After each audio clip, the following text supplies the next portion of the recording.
안녕하십니까. 최영일의 시사본부 시작합니다. 8월의 마지막 날입니다. 자, 이제 본격적인 가을이 오고 올해는 추석도 빨리 찾아오는데요. 여러 가지 걱정들이 쌓여 있습니다. 주로 경제적인 문제들이죠. 자, 고금리, 고물가, 고환율, 이 3고 기조 속에서 경제 침체가 심히 우려가 됩니다. 자, 원달러 환율 1,400원대 시대도 대비하라. 이런 걱정스러운 이야기까지 나오는 상황입니다. 자, 어제 정부의 내년도 예산안이 나왔었죠. 전년 대비 5.2% 오른 639조 원이고 정부는 건전재정 이렇게 불렀지만 긴축재정으로 이제 이해가 됩니다. 일부 복지 부문이 줄어든 것에 서민 생활 더 어려워지는 거 아니냐 이런 비판과 우려도 나옵니다. 자, 그런데 여당 내부 혼란에 대한 대응책은 이 관성을 버리지 못하는 것 같습니다. 한 번 정한 방향으로 모두 몰려가는 모습인데요. 이게 성공하면 일관성 또 신념이라고 부르지만 실패하면 이게 편협성과 아집이 돼버립니다.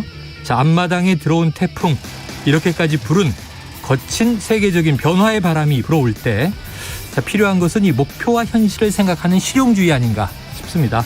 자, 여당의 실용주의를 기대해보면서 또 야당인 민주당은 이재명 신임 대표가 실용주의 노선을 강조했으니까요. 이제 민생을 살리는 실천을 기대해보겠습니다. 최영일의 시사본부 출발합니다. 네, 1부에서는요. 오늘의 핵심 뉴스를 한입에 정리해드리는 한입뉴스 코너 기다리고 있고요. 2부 10분 인터뷰에서는 최근 논란이 된 교권 침해 현 실태와 그 대책을 짚어보겠습니다. 이어서 여의도 정액관 그리고 사건본부도 준비가 돼 있습니다. 한입에 쏙 들어가는 뉴스와 찰떡궁합 이 디저트송 신청 기다리고 있으니까요. 오늘 뉴스에 어울리는 노래가 있으면 문자 샵 9730으로 자유롭게 보내주시기 바랍니다. 오늘의 디저트송 선정되신 분께는요. 치킨 쿠폰을 보내드리고 있습니다. 많은 참여 부탁드리고요. 짧은 문자는 50원, 긴 문자는 100원입니다.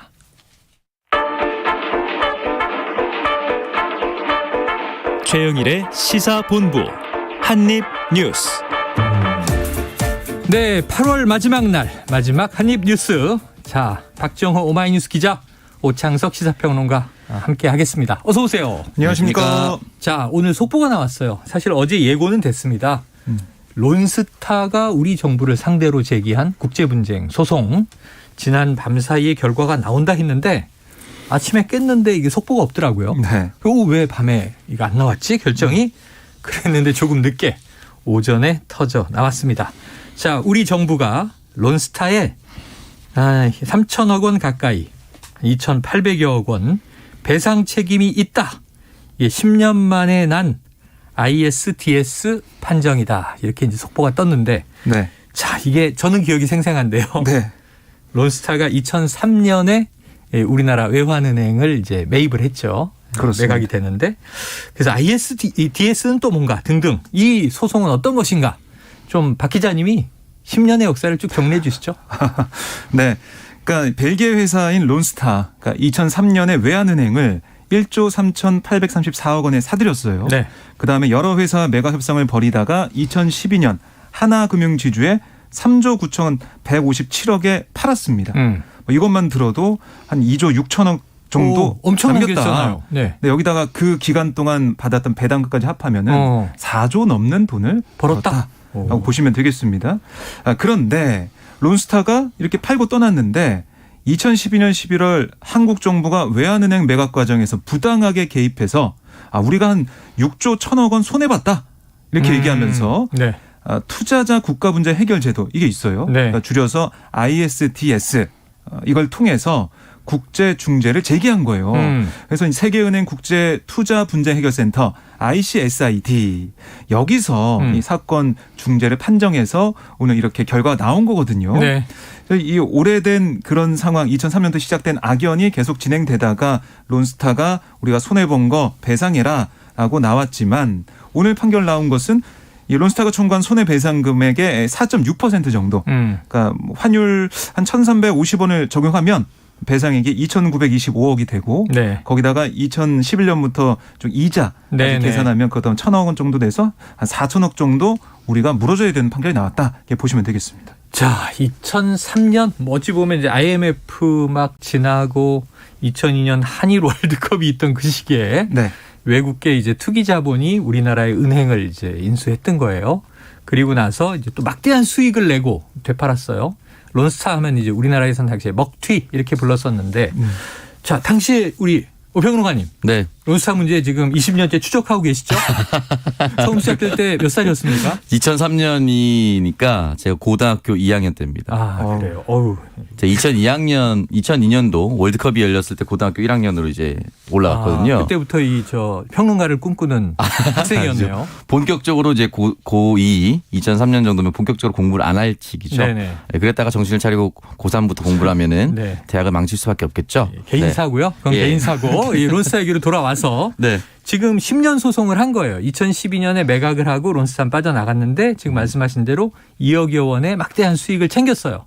근데 지금 와서 더 벌 수도 2조. 있었는데 네. 2조 네. 더 벌 수도 있었는데 하고 6조 더 내놔라 라고 우리 정부에 소송을 제기한 건 론스타고 10년의 소송의 결과 지금 우리가 뭐 한 이자까지 하면 4천억 지금 한 2,900여 물어주게 생겼는데 지금 이거는 어떻게 뭐 잘된 결정입니까? 잘못된 결정입니까? 일단 만약에 그 금액이 주장했었던 6조가 네. 훅 날아가면은 네. 당연히 엄청난 손실이 되겠죠. 엄청나죠. 그러니까 이 금액으로 줄였다라는 선방했다라는 것에 의미를 둘 수는 있지만 네. 그러면 당초에 이 사건이 왜 이렇게 불거질 수밖에 없었는가를 좀 따져보는데 론스타 같은 경우 당시에 이제 인수할 당시에 우리나라 법상 산업자본은 국내 은행을 인수할 수가 없다라고 네네. 되어 있습니다. 근데 론스타는 당시에 일본의 골프장과 예식장 등의 산업자본 계열사를 보유하고 있었습니다. 여기서 이제 충돌이 벌어졌죠. 네. 그래서 시민단체 투기자본감시센터가 외환은행 인수에 관여했었던 경제관료와 은행 경영진 20여 명을 검찰에 고발하고 산업자본이 들어와서 우리 은행 자본을 인수하려 했었다. 여기서부터 지연이 시작이 됐습니다. 네네. 그러니까 이 매각 자체 과정 자체가 당시 얘기예요. 네, 매각하고 난 직후. 잘못되었다라는 것이죠. 네네. 그러니까 실제로 이 잘못된 부분에 있어서 옥신각신 법정 다툼을 하다 보니 론스타가 당초 이 외환은행을 인수해서 다른 곳에 가격을 올려서 팔려고 했었던 계획에 네네. 차질이 발생하게 됩니다. 그렇다면 우리나라부터 완벽하게 인수한 상태로 끝이 나야 완벽하게 다른 곳으로 넘길 수가 있는데 네. 여기서 산업은행법에 걸려버리니 완벽하게 인수를 하지 못한 상태로 네. 이 HSBC라고 넘기려고 했었던 곳에 넘기는 걸 실패합니다. 아, 홍콩 상하이 뱅크에 넘기려고 했는데 네. 그게 실패했죠. 그러다 보니까 이때 넘겼을 때 그 당시 환율로 계산했을 때 차익만 해도 한 2조 정도가 되는데 이 2조와 그리고 시간이 훨씬 지나서 매각을 할 수밖에 없었으니까 그 시간 동안 여기에 들어갔었던 잡고 있었던 비용, 유지 비용, 그때 차익, 환율 여러 가지를 모두 합쳐서 한 6조 정도로 추산을 해서 이제 재판에 넘어가게 된 것이죠. 론스타 입장에서는 론스타 입장에서는 네. 그랬었고요. 그래서 국제재판소로 갈 수밖에 없었던 상황이었었던 것이고 정말 오랫동안 그 국무총리 산하의 검증팀과 대응팀을 만들어서 법무법인 대학로펌 우리나라의 그 태평양과 또 국제로펌을 함께 운영을 네. 하면서 우리나라도 대응을 하다 보면 돈이 많이 들어가지 그렇죠, 않습니까? 그렇죠. 대응하는 데만 국가가 나간 돈이 한 470억 정도 네네. 된다고 합니다. 사실은 이제 2,925억이다 24억이다 이렇게 환율을 약간 왔다 갔다 하면서 2,900억 정도로 추산이 되는데 여기에 플러스 그동안 이 사건을 담당해온 로펌 그리고 여러 가지 이제 공무원이 썼던 비용이라든지 이런 거 합치면은 3천억 원대가 넘어가게 되는 네. 상황입니다. 자, 지금 뭐 론스타가 제기한 46억 달러입니다. 우리 돈으로 환산하면 이제 6조가 넘는 건데요. 그중에 한 20억 달러 정도가 소송 대금이더라고요. 그러니까 이제 굉장히 장기간 막대한 이제 법무 비용이 우리 국가와 또 그쪽 론스타에서 들였던 치열한 투쟁이었는데 뭐 어찌 보면 좀 부분 패소 6조에 비하면 뭐 3천억이 작을 수는 있지만 어쨌든 우리가 좀 물어줘야 한다는 건 기분이 영 언짢은 대목이에요. 네. 아니 이렇게 막대한 차익을 실현하고 나가서 원래 사실은 제 기억엔 론스타는 먹튀라고 부르는 이유가 뭐 2조 원대의 수익을 냈으면 우리나라에 세금을 제대로 나가야 되는데 세금 안 내고 나가서 저 론스타에게 우리가 세금 받아내야 된다라는 이슈가 국내에선 더 컸거든요. 네. 근데 이제 국제소송에서는 론스타가 오히려 우리가 더 벌 수 있었는데 덜 벌었다. 이런 취지의 이제 소송을 냈으니까 이건 참 우리가 적반하장이다 이렇게 느껴집니다. 자, 지금 우리나라 법무부가 이건 대응을 하는 거기 때문에 네. 한동훈 법무부 장관의 입장도 나왔죠.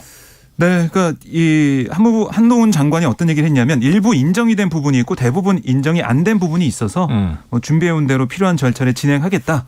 그러니까 10년 동안 진행된 1차적 결과물이 나온 것이기 때문에 국익에 맞춰서 할 수 있는 최선을 다하겠다 이렇게 얘기를 했고 정부도 이제 판정 내용을 신속하게 분석해서 오늘 오후에 세부 내용을 설명하겠다 이렇게 얘기하고 있거든요. 세부 내용까지 좀 봐야겠지만 글쎄요 이게 뭐 어떻게 보면 선방했다라는 얘기도 좀 나오고 있는데 네네. 4천억을 누가 물어줘야 되냐? 우리 세금으로 물어줘야 되거든요. 그렇죠. 이게 정부가 내는 거니까. 네. 그리고 또 일각에서는 아니 그러면 구상권 청구해야 되는 거 아니냐? 네. 이 사안을 이렇게 만든 공무원들 관련자들 구상권 청구해야 되는 거 아니냐라고 하고 있는데 이 형사 재판은 다 끝났어요. 다 끝났고 무죄나 아니면은 그 시효가 끝나서 끝나버렸기 때문에 구상권 청구도 어렵습니다. 네. 결국 4천억에 대한 부담 우리 국민들이 떠나야 된다. 이 부분 그럼 결국에는 돌아가서 2003년도에 론스타가 외환은행 인수하게 해줬던 그 상황 네. 산업자금에도 불구하고 왜 이걸 이렇게 풀어줘서 해줬냐 그거부터 해가지고 그리고 그동안 있었던 여러 가지 이 재단되지 않았던 그런 불법에 대한 수사는 제대로 된 것이냐 이렇게 는 반성도 좀 있어야 됩니다. 그러니까 지금 한덕수 국무총리 인사청문회에도 론스타 사건이 등장을 했었잖아요. 네. 이 김현장에서 법무대리를 했었던 거죠. 네, 김현장에서 법무 대리를 했었고 그 당시 한덕수 총리가 고문을 맡고 김현장이 있었습니다. 고문으로 네. 이제 재직하던 시기에 국익을 위해서 판단한 것이다 이런 이제 답변을 했던 기억이 나는데 자 어쨌든 앞으로 이 사안 좀 더 지켜봐야 될 것 같습니다. ISDS 좀 어려워 보이지만 약자고요. 투자자 국가 간 분쟁 해결을 위한 국제소송 제도라고 볼 수 있겠는데 이게 이제 2010년 한미 FTA가 타결될 때 이 ISDS 이게 이제 우리 국가가 해외 투기 자본으로부터 빌미 잡힐 수 있는 제도가 될 수 있다. 이런 또 비판도 있었는데 이게 1호 사건이라고 하니까 이 사건 때문에 앞으로 또 다른 해외 자본들이 있어요. 지금 삼성물산하고 제일모직 합병할 때 엘리엇 펀드가 상당히 반대했는데 거기도 소송을 제기한 걸로 알고 있어요. 다른 사건은 또 어떤 영향을 미칠지 지켜봐야 될 사안입니다. 조금 어려워 보이지만 긴 역사니까요. 청취자 여러분 좀 이제 이해가 되셨길 바라고. 그리고 이제 눈길을 끄는 게 론스타 관련된 이 사안에 연관이 됐던 네네. 그런 인물들이 지금 정부에 있어서 이것도 좀 주목을 받고 있습니다. 한덕수 총리 말고 또 있나요? 그렇습니다. 추경호 부총리 같은 경우도 경제 쪽을 다 잡고 있네요. 네, 인사청문회 과정에서도 논란이 됐었죠. 그러니까 이른바 론스타의 헐값 매각 결정이 이뤄진 것으로 이제 지목한 2003년 7월 그때 조선호텔 비밀회의. 여기 배석 자원의 한 명이었다라는 지적도 받았고 그 당시 2003년 론스타의 외환은행 인수 당시에 재정경제부 은행제도 과장으로 추경호 부총리가 근무를 했었거든요. 그때는 경제 관료였군요. 그렇습니다. 그리고 2012년 론스타가 외환은행을 하나금융지주에 매각할 때도 추 부총리가 금융위원회 부위원장이었고 그리고 김주현 현 금융위원장은 당시 금융위 사무처장으로 금융위와 관련된 각종 사안을 실무적으로 총괄을 했습니다. 그래서 그 당시에 매각 방식이나 가격 등에 대해서 아무런 조처를 하지 않아서 금융당국이 론스타의 먹튀를 돕는다.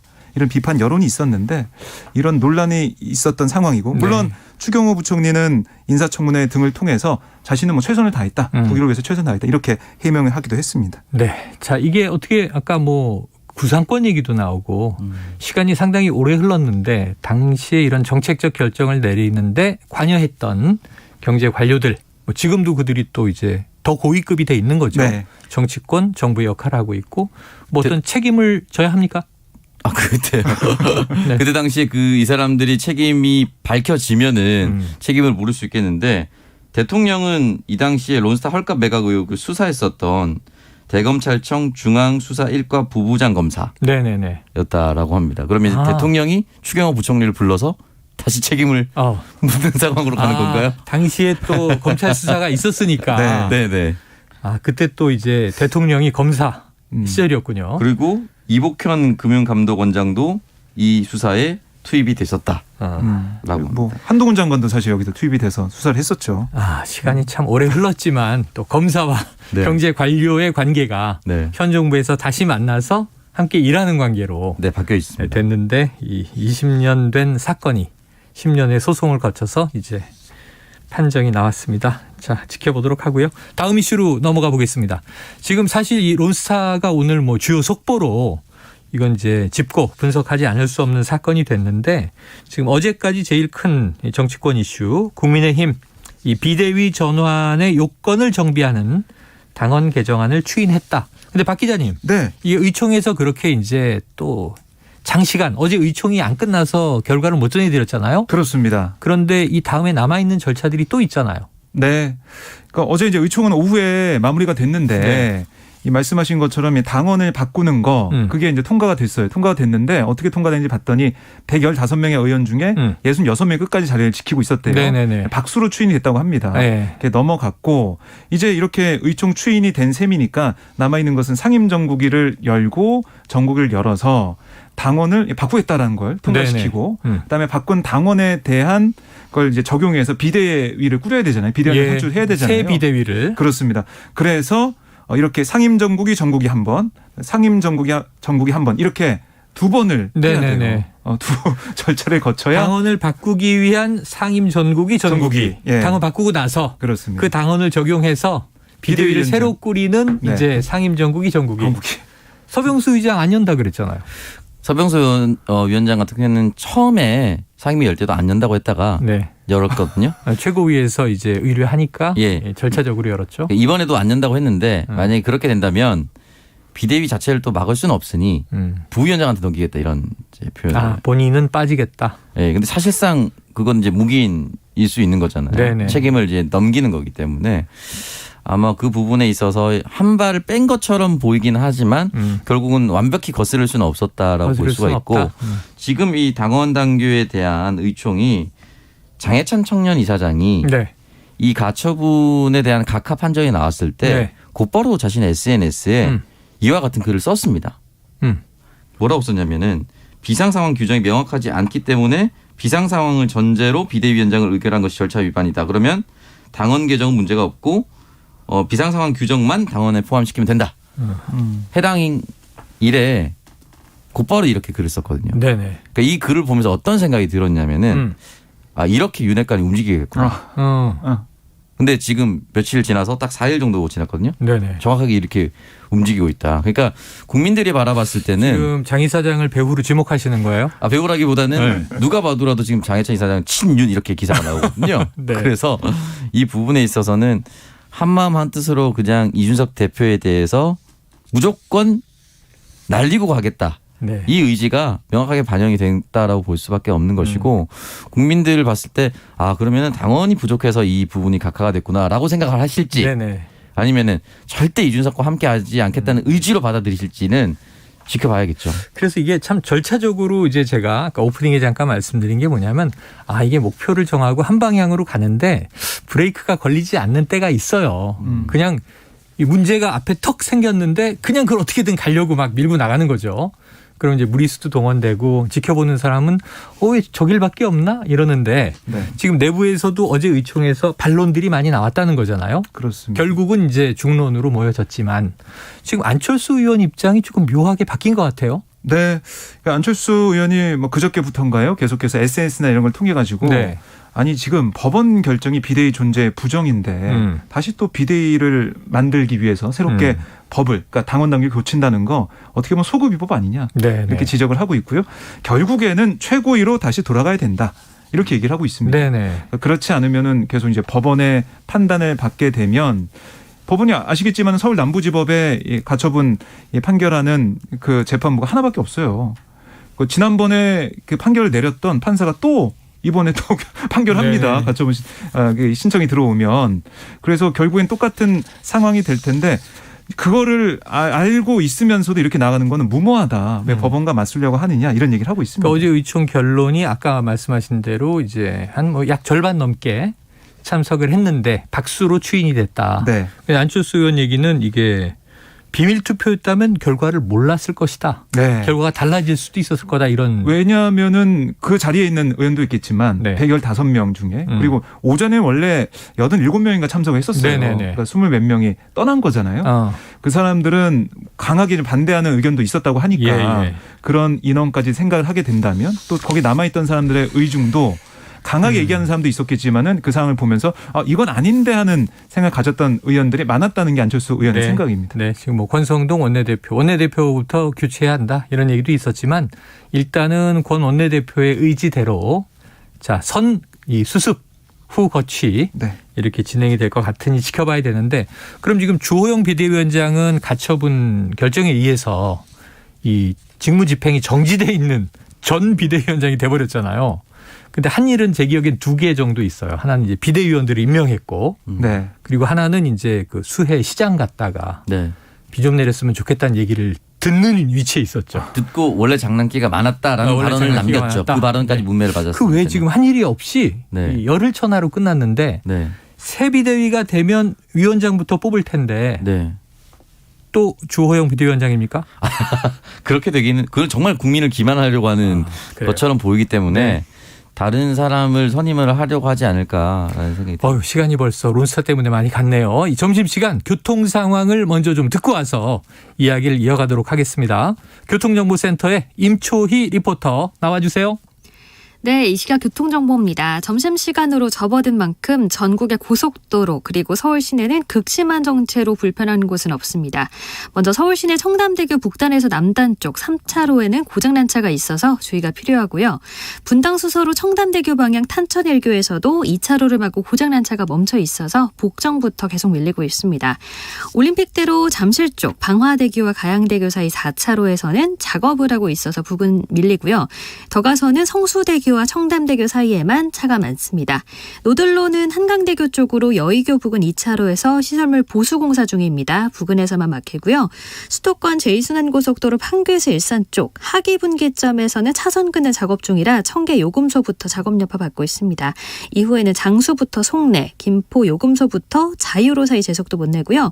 경부고속도로 서울 쪽은 청주휴게소 부근 3차로에서 작업 중이라 옥산 분기점부터 더디 느림입니다. 이후에는 달래내 부근에 에서 반폭 쪽으로만 막히고 있습니다. KBS 교통정보센터에서 임초희였습니다.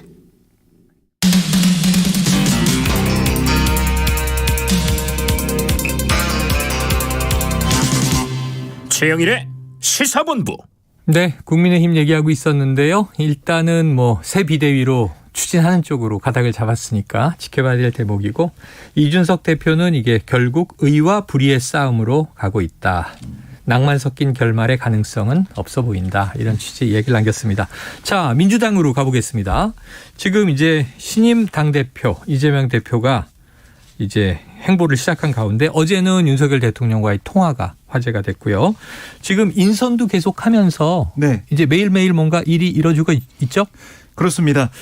지금 가장 눈길을 끌었던 자리 중에 하나가 바로 사무총장인데요. 네. 사무총장의 5선의 조정식 의원이 선임이 됐습니다. 네네. 경기 시흥을 국회의원이고 어떻게 보면은 그동안은 이해찬계라고 좀 불려왔죠. 불려왔는데 이 대선 과정을 거치면서 신이재명계라고 해야 되나요?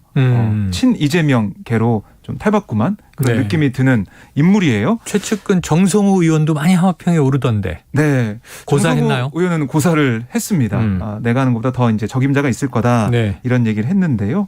어쨌든 대선 당시에서도 조정식 의원이 총괄선대본부장으로 선거를 진두지휘했었기 때문에 이런 부분들이 좀 작용을 했고 사무총장은 이 대표랑 합도 좀 잘 맞아야 되거든요. 이 선거 과정도 그렇지만 당무에 있어서도 여러 가지로 이제 권한을 쥐고 있는 자리이기 때문에 이재명 대표가 좀 특히 신경 쓴 인사가 아닌가 싶습니다. 네. 그래서 강한 민주당, 이기는 민주당이 되려면 가장 중요한 게 통합과 안정인데 거기에 맞는 사무총장이다라고 오늘 박성준 대변인은 설명하기도 했습니다. 네. 그리고 정책의 의장 같은 경우도 누가 될까 궁금했었는데 재선의 김성환 의원이 재선임 됐어요. 네네. 맡고 있었죠. 네, 지난 비대위에서 정책의장을 맡아 왔었는데 이 김 정책의장 선임에 대해서는 정책의 연속성에 가장 큰 방점을 뒀다. 이게 민주당의 설명이고요. 정기국회가 바로 이제 내일입니다. 네, 그래서 오늘 또 민주당이 의원 워크숍을 열고 정기국회 대비를 하는데 정책의 연속성이 있어야 우리가 일 잘하는 정당의 모습을 보일 수 있다. 이런 게 작용한 걸로 풀이가 됩니다. 네, 정부에 대한 메시지는 이재명 대표는 어제 정부 예산안이 발표되고 나서 입장을 낸 것 같아요. 네, 일단은 이제 임대주택이라든지 이런 부분에 있어서 예산을 삭감한 거를 가지고 비판을 했고요. 이건 권성동 원내대표 만나서 권성동 원내대표 면전에서도 네네. 이야기를 했었고 또 지역화폐에 대한 예산을 완전히 삭감했다.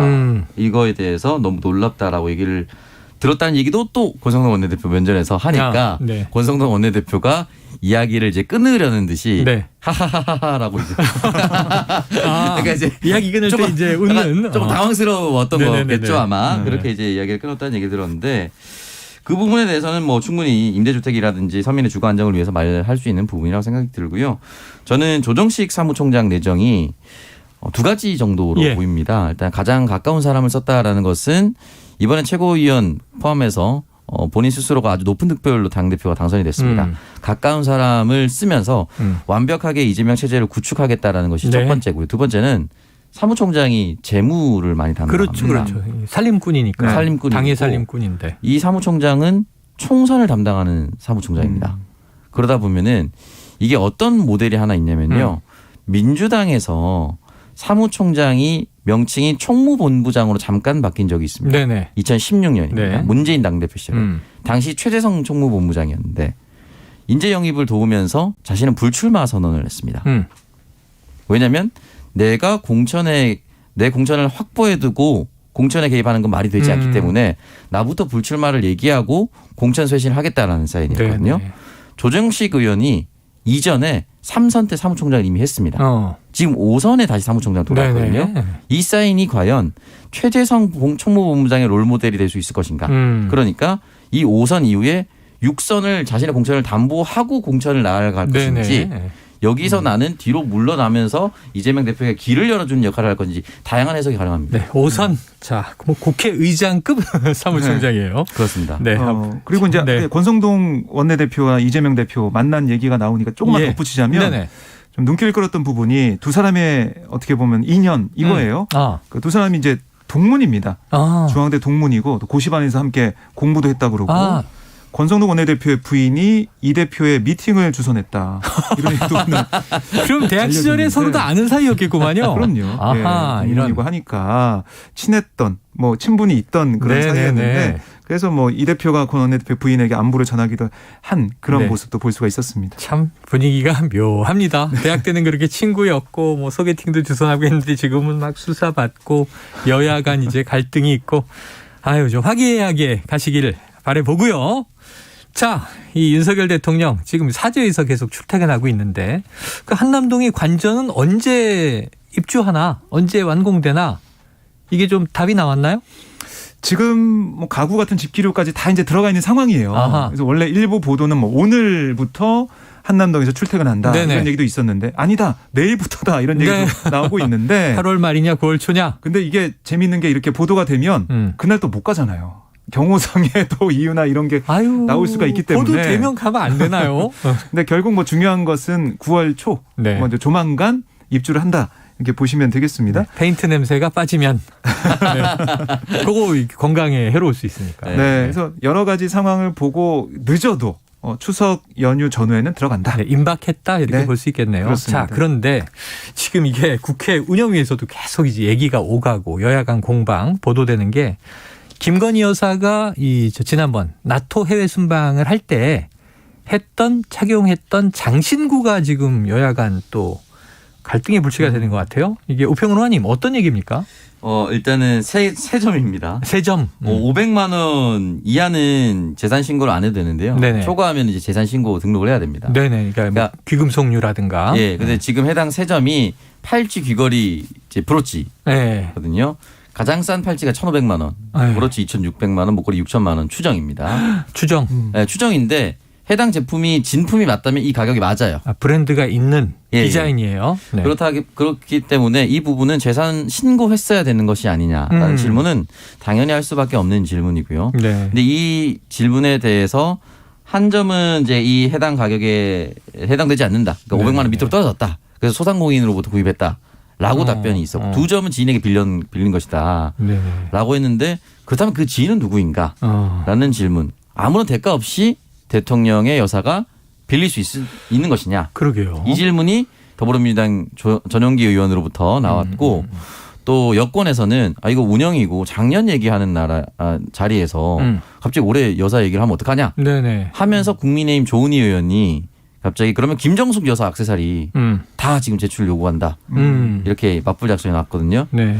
그렇기 때문에 이 부분도 역시나 국민들이 보고 판단해야 될 텐데 윤석열 대통령이 몇 주 전에 전 정부와 비교는 이제 의미 없다라고 얘기를 연찬회에서 그 얘기를 했죠. 네. 어쨌든 이 부분에 대해서는 재산 목록에 대해서 가지고 있는 거면 그냥 신고하면 되거든요. 네. 그렇기 때문에 이 부분에 대해서 지인에게서 빌렸다라고 한다면은 이 해명을 사실은 민주당은 또 따라갈 수밖에 없는 상황이 돼버렸습니다. 어쨌든 이게 뭐 수천만 원을 몸에 액세서. 네. 저는 지금 있는 거 다 탈탈 털면 한 2, 30만 원 되려나요?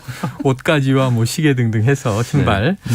자, 이게 결국 뭐 중요한 네. 것은 빌렸다고 하니까 대통령실 설명이 누구한테 빌렸는지가 누구에게 어떤 조건으로 빌렸나 궁금한 거죠. 왜냐하면 지인이라고 해도 고가품을 빌렸다가 그럼요. 장기간 안 돌려준다든가 네. 혹은 뭐 그 사람이 가지세요 하면은 이게 큰일 날 수 있는 일이잖아요. 우리가 비교해 보면은 차를 만약에 네네네. 빌려 탄다고 하면 그 차 그냥 빌려 타거나 아니면 어떤 사무실 그냥 쓴다거나 이러면은 문제가 되거든요. 냉동 개업자한테 스포츠카 비싼 거 빌려 탔던 이 특검도 있었잖아요. 가짜 수산물업자 김 씨로부터 박영수 특검 부인이 이제 그럼 수사 대상이 되고 그러니까. 예, 그러니까 이걸 꼼꼼하게 대통령실에서 네. 국민들 궁금한 사항이니까 밝혀주기 바라겠습니다. 자, 이거 짧게 다뤄야 되겠네요. 지난 밤에 계속 또 기다렸던 속보 하나가 지금 이재명 대표의 배우자입니다. 김혜경 씨의 법카 의혹의 핵심 인물, 당시 5급 사무관으로 계속 이제 지칭했던 이 배모 씨 구속영장 실질 심사가 어제 있었는데 우평론가님 기각됐어요? 네, 일단 기각을 했고요. 이제 담당 판사의 말은 현재까지 수집된 증거 자료들에 비추어 볼 때 피의자의 방어권을 보장할 필요가 있었다라고 하면서 현 단계에서는 구속의 필요성이 그리고 상당성이 충분히 소명되었다고 보기 어렵다라면서 영장 기각 사유를 밝혔습니다. 네. 그래서 방어권 보장이 가장 큰 핵심이었다라고 보면 될 것 같습니다. 자, 공모냐 아니냐 뭐 이런 이제 의혹을 경찰 수사에서 가지고 있었는데 앞으로 이렇게 되면 이제 흔히 우리가 좀 수사가 김이 빠진다 이런 얘기를 하는데 네. 앞으로 어떻게 흘러갈지 지켜봐야 되겠네요. 자, 이건 저 개인적으로는 짠합니다. 이 1990년 이 소비에트 유니온 소련 연방의 해체의 주역이었죠. 고르바초프 전 소련 대통령. 근데 사실은 서기장으로 더 저에게는 각인돼 있어요. 서기장이었다가 해체하고 이제 러시아 대통령이 된 건데 네. 사망했어요.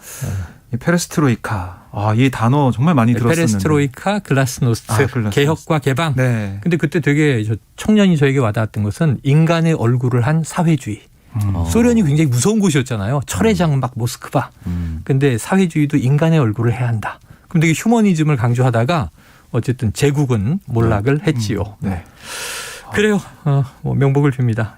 지금 저희 정치자분들도 많이 기억나시는 것 같아요. 자, 한입뉴스 여기서 정리하겠습니다. 박정호 기자, 오창석 평론가 수고하셨습니다. 고맙습니다. 자, 청취자 4484님 제 또래신 것 같아요. 이마에 한반도 지도 모양의 반점이 있었던 고르바초프가 사망했군요. 이마가 지구본이었습니다. 자, 저분이 시대의 바람을 바꾼 사람이었죠. 스콜피언스의 윈드 오브 체인지 신청합니다.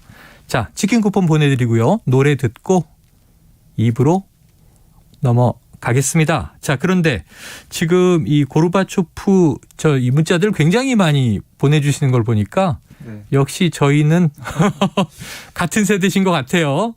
근데 이 스콜피언스의 윈드 오브 체인지가 그 당시에 굉장히 많이 또 이렇게 라디오에서 소련 해체와 함께 동구권 해체와 함께 흘러나왔던 거거든요. 베를린 장벽이 89년에 무너지잖아요. 그리고 90년에 소련이 해체되고. 자, 노래 듣고 오겠습니다.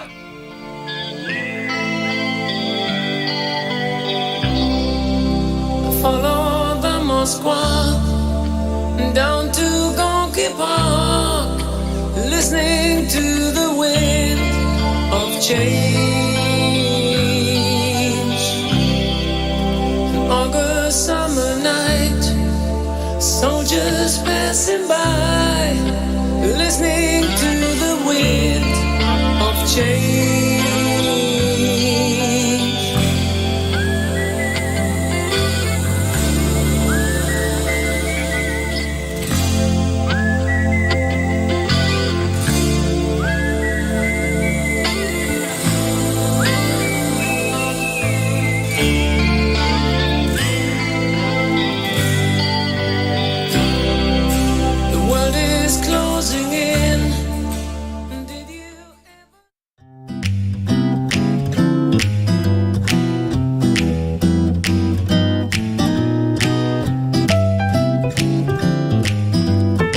안녕하세요.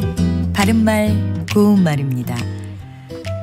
우리말 속담에 치 위에 치가 있다란 말이 있습니다. 이것은 아무리 재주가 뛰어나다 하더라도 그보다 더 뛰어난 사람이 있다는 뜻으로 스스로 뽐내는 사람을 경계해서 이르는 말입니다. 비슷한 속담으로는 뛰는 놈 위에 나는 놈 있다, 나는 놈 위에 타는 놈 있다 같은 것도 있습니다. 이 속담에 나오는 치는 길이의 단위인데요. 우리 고유어 표현입니다. 한 치는 한 자의 10분의 1 또는 약 3.03cm에 해당합니다. 그리고 병원에서 사흘 동안 먹을 양의 약을 처방해 주는 경우에 사흘치 약 처방이라고 하죠. 이 경우에 사흘치는 모두 붙여서 쓸까요? 아니면 어딘가를 띄었을까요? 이 경우에 치는 일정한 몫이나 양을 뜻하는 의존명사이기 때문에 사흘과 치를 띄어서 씁니다. 또 의존명사 치는 어떠한 특성을 가진 물건 또는 대상을 뜻하기도 해서 굴비는 영광치가 인기 있다처럼 말할 수 있습니다. 참고로 치가 고유어 전미사로 쓰이면 날림치, 중간치처럼 물건의 뜻을 더하고요. 한자, 갑치자를 쓰는 한자어 전미사로 쓰이면 값의 뜻을 더해서 기대치, 최고치, 평균치 등과 같이 쓸 수 있습니다. 바른말 고운말 아나운서 변희영이었습니다.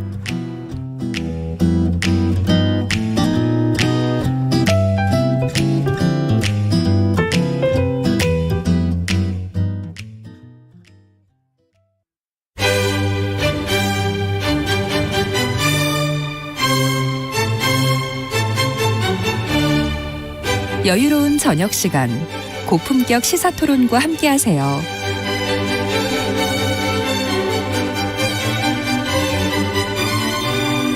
평일 저녁 7시 20분 KBS 열린 토론 정준희 교수와 함께합니다.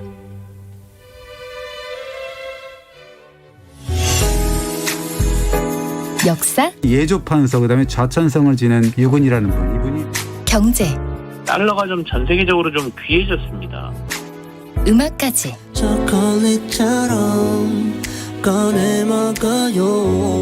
잠들기 전 꺼내 먹는 지식 알사탕. KBS 1라디오 김성환의 시사야. 평일 밤 10시 5분 당신을 기다립니다. 놓치지 마요.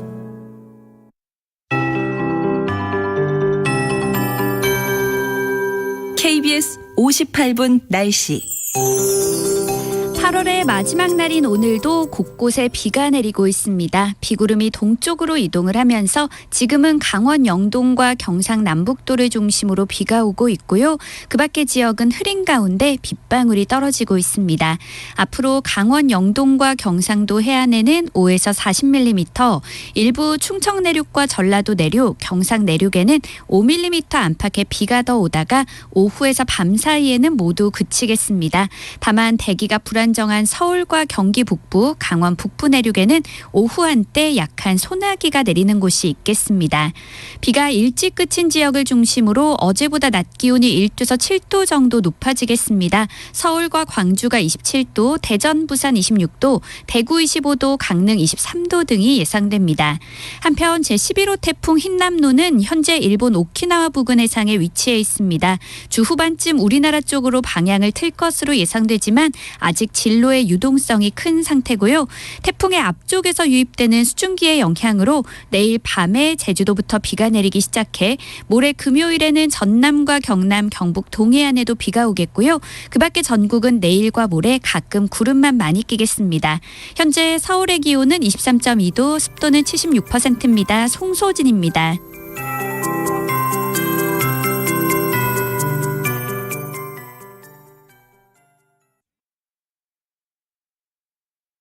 정성을 다하는 국민의 방송 KBS가 한시를 알려드립니다. AM 711kHz, FM 97.3MHz, KBS 1라디오입니다. HLKA.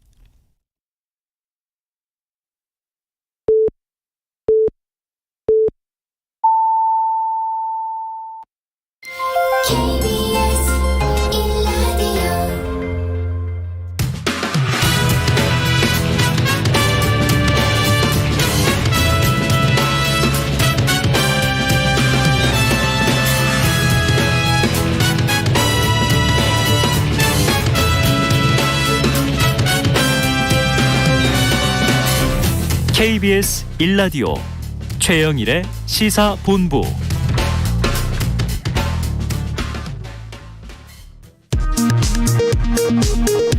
이 시각 라디오 정보센터 뉴스입니다.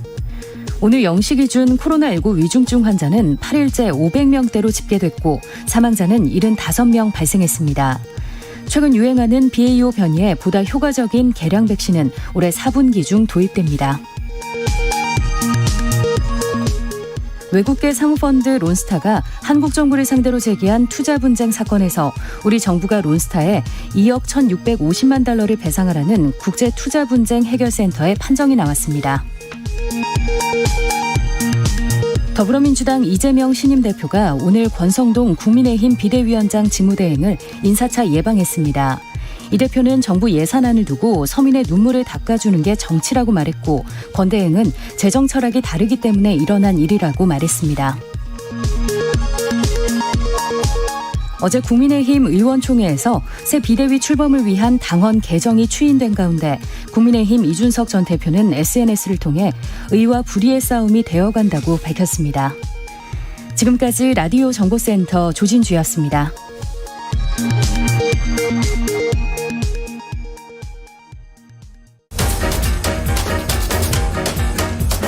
최영일의 시사본부 10분 인터뷰. 네, 화제 이슈를 콕 짚어보는 10분 인터뷰 시간입니다. 최근 충남의 한 중학교에서 수업 시간에 학생이 교단에 누워 이 스마트폰을 사용하는 모습이 고스란히 담긴 영상이 공개가 됐죠. 자, 도를 넘는 학생의 행동에 여론은 충격과 분노로 들끓었는데요. 자, 담임 선생님과 격이 없이 지내다 보니 애가 약간 버릇이 없어졌던 것 같다. 이 학교 측의 해명이요, 성난 여론에 더 기름을 들이부은 것 같습니다. 자, 오늘은 교육 일선에 계신 선생님 한 분을 연결해서 교권 추락의 현 실태와 그 대책을 짚어보도록 하겠습니다.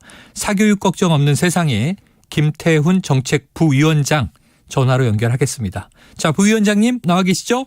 네, 안녕하십니까. 자, 예. SNS에 공개된 해당 영상, 이거 유심히 보셨을 텐데요.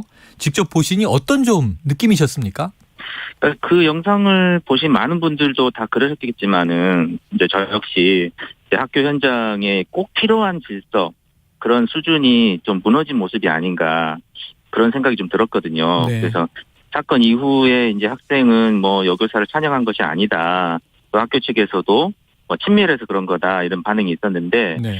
설령 그 학생이 이제 그 휴대폰으로 충전을 하고 검색을 했다 하더라도 수업이 진행되고 있는 상황이었잖아요. 네네. 그런 상황에서 이제 교단에 들어 누워서 그런 네네. 식으로 자세를 한다는 것은 이제 교사와 수업에 대한 기본적인 예의나 질서, 이런 모습이 좀 무너진 모습이라는 생각이 들어서 네네. 좀 많이 씁쓸했습니다.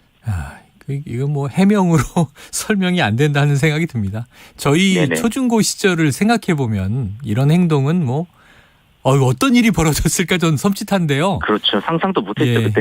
요즘 교실이 많이 좀 부드러워지고 학생 인권도 많이 좀 강화가 되고 좋은 면도 있겠습니다만 이건 아니다 하는 생각이 드는데, 지금 제가 사교육 걱정 없는 세상의 정책부위원장으로 소개드렸지만 네네. 김태훈 선생님 또 학교에 계신 교사시죠? 예, 지금 현직 중학교의 공립학교에 근무하고 있습니다. 예. 네, 학주시라면서요? 네네네, 맞습니다. 학생들이 줄여서 학생 주임 선생님이십니다. 네, 맞습니다. 옛날에 저희 때는 중학교 학주면은 너무너무 무서운 선생님이셨는데 목소리가 그래도 따뜻하십니다. 자, 영상을 보면 한 학생이 교단에 누워 스마트폰을 하고 또 다른 학생은 웃옷을 벗은 채 수업을 듣고 있어요. 네네. 대부분 학교에서 수업 도중에 휴대폰 사용 금지하고 있지 않나 싶은데 어떻게 이런 일이 일어났을까요? 그러니까 지금 이제 각 시도에서 시행되고 있는 학생 인권 조례 내용을 보면은요, 지역마다 조금 차이는 있지만 네. 대부분 휴대폰 소지를 아예 금지하지는 못하도록 네네. 이렇게 정하고 있습니다. 네네. 그런데 이제 학교의 이제 교육 환경에 맞추어서 전자기기의 사용 시간하고 범위를 이제 학생들이 참여하는 학칙에 의해서 제한을 할 수는 있도록 이렇게 돼 있는 거거든요. 네네. 그러니까 대부분의 학교가 수업 때는 아마 휴대폰을 수거하는 경우가 아마 많을 거예요. 네네. 그리고 지금 보도된 내용을 보니까 이번 사건에 있었던 학교 역시 휴대폰을 제출해야 되는 상황인데 해당 학생이 제출하지 않았던 상황으로 보도가 되더라고요. 네네. 그러니까 이제 이 부분도 이제 학생에 대해서 어떤 지도와 통제가 이루어지지 않고 있는 상황. 네. 결국은 이게 문제가 되는 거거든요. 그러게요. 그러니까 이제 일부 학생이겠지만 이제 학생들 중에서는 이제 학교나 교사의 지도를 지속적으로 어기는 학생들, 그리고 근데 그 학생들에 대한 어떤 교육적인 또 제도적인 어떤 규율을 적용시킬 수 있는 방안이 좀 부족한, 그것이 지금 좀 문제가 되는 거라고 보거든요. 네네. 예. 지금 저희 아이들 때를 생각해 보면 지금 졸업을 다 했습니다만 학교에 아침에 가면 바구니에 다 담아서 모아놓는다. 네네네. 학교에서 못 쓴다 스마트폰. 예. 그 학교할 때 찾아간다. 근데 이제 쉬는 시간에 자기 걸 찾아 썼더니 이 저희 아이 경우에는 휴대폰을 며칠 동안 압수하더라고요, 학교에서. 예. 그렇게 정해놓은 학교가 많습니다. 한 뭐 5일 정도. 예. 학교에서 정해놓지 않은 시간에 사용했을 경우는 선생님이 보관한다, 이런 식으로 네. 정해놓는 학교가 많습니다. 그런데 지금 학교에서 교사를 근무하고 계시니까 실제로 네네네. 영상에서 이 충격적인 장면들이 간혹 혹은 자주 일어나긴 합니까? 그러니까 지금 이번에 일어난 일과 같은 사건이 이제 자주 일어난다고 보기는 어려운데요. 하지만 이제 문제는 뭐냐면은 이제 소위 교사의 지도에 그냥 지속적으로 불응하는 학생들이 있거든요. 네네. 간혹. 네. 그런 학생들에 대한 지도 부분에서는 많은 선생님들이 어려움을 겪고 계십니다. 네네. 그랬을 경우에 이제 그런 식으로 좀 사소하다고 한 부분에서 하나씩 교사의 지도에 불응하는 게 습관화되다 보면 네. 요번 이 사건 같은 그런 일들이 또 벌어질 수 있는 가능성은 좀 늘 존재한다. 네네. 그렇게 볼 수 있겠습니다. 다수가 아니라 소수라 하더라도 이 굉장히 좀 거칠게 또는 이제 이 좀 상식을 벗어난 그런 반항을 하게 되면 어떻게 할 것인가, 이런 문제도 숙제가 될 것 같습니다. 네네네. 아까 이제 언급드렸습니다만 해당 학교가 평소 교사와 학생이 격이 없이 지내다 보니 벌어진 일이다. 이 해명이 더 논란이 됐는데요. 학교 측의 인식에 대해서는 어떻게 생각하세요? 그러니까 저도 학교 측 인식이 많이 아쉬웠는데요. 아무리 격의가 없더라도 지금 학생이 수업하는 교실 앞 공간에 들어놓는다는 것은 안 되는 거잖아요. 네네. 그렇기 때문에 학교 측에서도 이런 일이 일어난 데 대해서 또 교사의 권위를 어떻게 존중할 것인가, 또 그렇게 이제 학생들의 그 태도를 어떻게 지도할 것인가, 이런 데에 좀 더 신경을 쓰겠다. 또 어떤 방안을 마련하려고 어떤 논의를 하겠다, 이런 쪽에 그런 대응이 더 강조가 됐더라면 좋았겠다, 이런 생각이 듭니다. 참 너무 안이한 이 학교 측의 해명. 네네. 인식의 문제에서 이런 일이 또 벌어지는 것이겠죠. 네네네. 자, 일단 해당 학교는요, 교권보호위원회를 열어서 징계 수위를 결정할 예정이다, 이렇게 나왔는데 여기에 대한 학교 측의 대응은 적절합니까? 네, 그러니까 이번에 사건이 뭐 이렇게까지 사회적으로도 문제가 됐고, 또 이제 그 학생의 태도가 어떻게 보면 좀 용인할 수준을 넘어선 부분이기 때문에 당연히 이제 교권보호위원회 열리는 건 맞다고 보는데요. 그런데 이제 문제는 교권보호위원회가 열리기 전에 이런 일이 일어나지 않도록 어떻게 하면은 이제 학생들의 지도를 이렇게 일정하게 가져갈 것인가, 이런 부분에 대한 논의가 뭐 학교 단위에서도 필요하고 좀 사회적으로도 필요한 상황이라고 보거든요. 네. 자, 이 교권 침해가 사실은 뭐 어제 오늘의 문제는 아닙니다. 이게 간혹 터져 나오는 일이었는데, 자, 교실 안에서 스마트폰을 이용해서 교사를 불법 촬영한다, 이런 장면도 많이 SNS에 이제 터져서 보도된 적이 있고요. 또 성희롱이나 욕설, 심지어 흉기로 위협하는 사례까지 있었는데요. 자, 갈수록 이 학생에 의한 교권 침해가 심화되는 이런 현상의 근본적인 원인, 좀 뭘로 보십니까? 저는 이제 교사의 권위에 대해서 이제 교육 여건이 달라졌는데, 그 달라진 상황에서 필요한 어떤 교권 보호 방법이 미흡하기 때문이라고 저는 근본적으로 생각하거든요. 그러니까 쉽게 말해서 예전에 뭐 30년 전, 40년 전 전에는 다소 폭력적인 권위도 통하던 시절이었잖아요. 아이고, 저희 때는 그냥 몽둥이가 일상화돼 있었죠. 그렇죠. 근데 지금은 그런 억누르는 권위는 통하지가 않거든요. 맞습니다. 그렇다면은 이런 변화된 여건에서 교사의 교육권을 어떻게 보장할 것인가. 거기에 대한 논의나 지원이나 이런 건 너무 부족하거든요. 그렇기 때문에 만약에 학생들이 지속적으로 정말 반항하고 지도 불응했을 때 사실은 교사가 대응할 수 있는 방법이 그렇게 많지가 않습니다. 그것이 가장 근본적인 문제가 아닌가, 그런 생각이 듭니다. 교사의 대응 방안이 거의 없다, 별로 없다. 네네. 자, 저는 그냥 학생 인권은 앞으로도 많이 신장될 필요가 있겠고, 근데 네. 학생 인권 신장이 반드시 또 교권과 충돌해야 하는가? 교권은 교권대로 또 보장이 돼야 되겠죠. 네네. 이 두 가지가 공존하는 절충점을 찾는 게 참 보통 일이 아니다 싶은데요.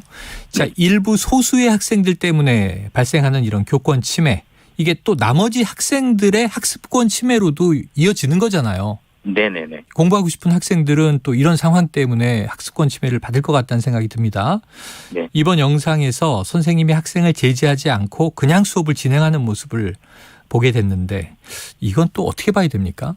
그러니까 이제 그 학습권이라고 하는 것도 사실은 그 방해하는 학생이 아닌 일반 다수 학생들의 학습권이 더 중요한 거거든요. 네네. 그런데 우리나라는 지금 현재 인식이 예를 들어서 수업을 방해하는 학생을 다른 곳에 격리시킨다고 하면 그 격리된 학생의 학습권을 어떻게 할 것이냐. 네네. 뭐 이런 논의들이 굉장히 많거든요. 아, 네네. 그러니까 학습권에 대한 접근 자체도 다수 학생들의 학습권을 지키는 방향으로 먼저 논의가 이루어져야 된다는 생각이 들고요. 네네.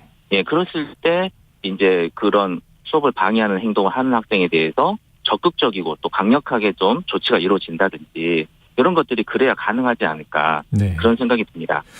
자, 또 학주를 맡고 계시니까요. 학교 현장, 네네. 일반적인 학교 현장에선 실제로 어떤가도 궁금해요. 교육 네네. 현장에 계신 선생님들이 아이들을 좀 훈육하는 데 있어서 과거에 비해서 이게 조심하게 되는 대목들이 있습니까? 그러니까 지금 말씀드렸듯이 좀 의도적이고 반복적으로 교사의 지도를 거부하는 학생에 대해서 네네. 마땅한 지도 방안이 부족합니다. 아, 그렇기 때문에 선생님들은 좀 위축될 수밖에 없고 또 굉장히 좀 당황스럽고 어떻게 해야 될지 모르는 그런 굉장히 스트레스 많이 받는 그런 상황인 거거든요.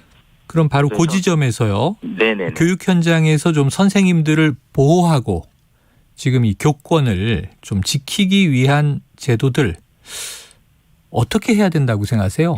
그래서 지금 작년에 이제 교원지휘법이 통과가 됐습니다. 그런데 아직은 이제 현장 안착은 안 되어 있는 경우인데요. 이 교원지휘법 같은 경우에도 실질적으로 이제 교사 지도에 불응한다든지 수업을 방해하는 학생을 분리시킬 수 있는 그런 방법이라든지 또 이제 학부모가 외국 같은 경우는 학부모의 책임이 또 이렇게 강조되는 부분이 있거든요. 네네. 그렇기 때문에 그러한 지도가 필요한 학생들에 대해서는 학부모의 책임을 좀 더 또 강화하는 조치가 좀 필요하다든지 네네. 또 그런 부분들도 있어야 되고 그다음 요즘에는 이제 정서적인 문제를 가지고 있는 학생들도 많습니다. 네네. 그러니까 그런 학생들 같은 경우에는 좀 제도적으로 좀 프로그램적으로 지원을 해줘야 되거든요. 네네네. 근데 그런 부분은 없이 교사에게만 오로지 맡겨진 그런 상황이기 때문에 교사들이 굉장히 어려움을 겪고 있다 그런 생각이 듭니다. 네, 통제권은 주지 않고 통제하라 이렇게 네네. 지금 이제 무방비로 이제 내던져진 상황으로 들리는데요. 네네. 자, 말씀하신 대로 이게 분리면 분리, 뭔가 룰을 정해서 제도적으로 교권도 보호하고 또 다수 학생들의 학습권도 보호하고, 자, 학부모의 좀 책임도 중요하다. 네네. 아유, 드라마에서 보면은 항상 일탈 학생들의 부모가 위세를 부리는 장면들을 보면 우리가 복장 터진다 이런 얘기 하는데, 네네. 자, 이제 모두가 다 함께 돌볼 필요가 있겠습니다. 자, 선생님들을 좀 보호하기 위해서 지금 말씀하신 것에 더해서 좀 어떤 보완들 오늘 말씀하시고 싶으세요? 그러니까 지금 그 교사들이 뭐 교원지휘법에 대한 보완책 논의가 좀 있는 걸로 알고 있는데요. 네.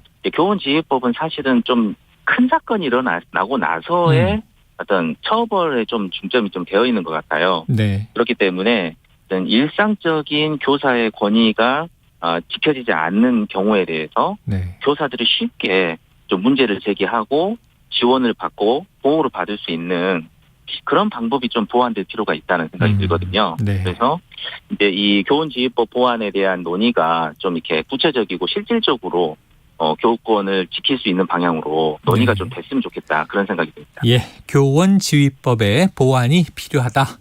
이거 좀 또 입법부에서 귀 기울여 들어주셔야 될 것 같습니다. 자, 앞으로 학생 인권과 교권이 함께 공존해서 선생님과 학생이 모두 행복한 학교 현장이 되기를 기대해 보면서요. 오늘 말씀 여기서 마무리하겠습니다. 오늘 고견 감사합니다. 네, 감사합니다. 예, 지금까지 사교육 걱정 없는 세상의 김태훈 정책부위원장이었습니다.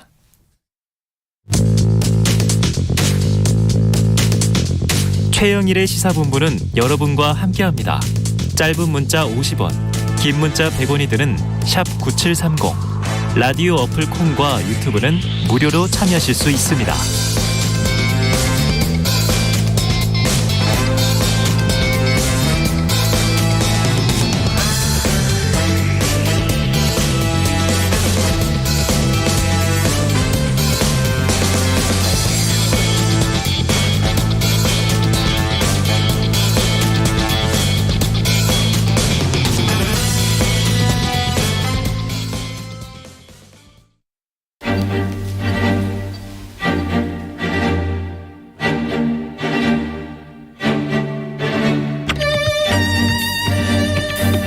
네, 정치권의 핵심 관계자들이 있다면 시사본부에는 여의도 정치의 핵심을 꿰뚫는 여의도 정핵관이 있습니다. 네. 요새 핵관 별로 안 좋은데. 마음에 드십니까? 핵관 안 좋은. 자, 핵관을 싫어하시는 이현주 전 국민의힘 의원 나와 계십니다. 어서 오세요. 네, 안녕하세요. 부드러운 카리스마 이현주입니다. 부드러운 카리스마. 핵관이 아니시지만 오늘은 정치권의 핵심을 관통하는 해석을 해주셔야죠. 또 진행을 돕기 위해서 헬마우스 임경빈 작가 함께하겠습니다. 어서 오세요. 안녕하세요. 카리스마 증폭기 헬마우스입니다. 야, 부드러운 카리스마를 증폭시켜주는. 네, 그렇습니다. 알았어요. 자, 한 달 만에 뵙습니다. 이현주 의원님 지난달에 오셨을 때 여름 휴가철 과학 방역에 대해서 비판의 목소리를 내시기도 했는데요. 8월의 마지막 날, 날씨는 이제 가을입니다. 자, 지난번에 내부 총질 문자 사건 터졌을 때예요. 네. 한 달 전이. 근데 그 여파가 아직도 가고 있어요. 국민의힘의 지금 대혼돈, 블랙홀. 이 의원님 언제쯤 우리가 이런 거 안 다룰 수 있을까요? 어떻게 예견하세요? 뭐 일단 끝나야 되겠죠. 이 상황이. 갈등이. 네. 어쨌든 일단락 돼야 되겠죠. 언제쯤 끝날까요? 이거 이제 법적인 쟁송을 일단 한쪽이 포기를 해야죠. 네, 한쪽이 포기를 해야 되는데 어쨌든 사실은 얼마 전에 가처분 결정이 나왔잖아요. 맞습니다. 지난주였습니다. 바로. 네, 그래서 일단 일단락이 되는가 했어요. 사실 저는. 승패가 결정됐으니까.